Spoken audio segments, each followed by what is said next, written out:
চট্টগ্রাম বিশ্ববিদ্যালয় কেন্দ্রীয় ছাত্র সংসদ চাকসু ও হল সংসদ নির্বাচনে ভোট দিতে গিয়ে অনেক শিক্ষার্থীকে 1.5 থেকে 2 ঘণ্টা পর্যন্ত লাইনে দাঁড়িয়ে থাকতে হচ্ছে। পর্যাপ্ত ভোট কেন্দ্র ও কক্ষ না থাকায় এমন ভোগান্তির অভিযোগ তুলেছেন বাকশাসের যুগ্ম সম্পাদক খান তালাত মাহমুদ রাফি।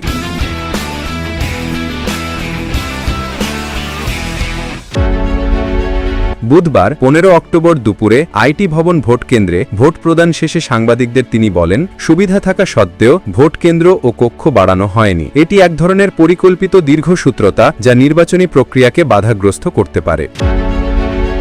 রাফি আরও বলেন, চাকসু নির্বাচন শিক্ষার্থীদের গণতান্ত্রিক চর্চার নতুন দিগন্ত খুলে দিয়েছে। দীর্ঘদিন দলীয় প্রভাবের কারণে শিক্ষার্থীদের অংশগ্রহণ বাধাগ্রস্ত ছিল, এখন তারা নিজের মত প্রকাশের সুযোগ পাচ্ছে।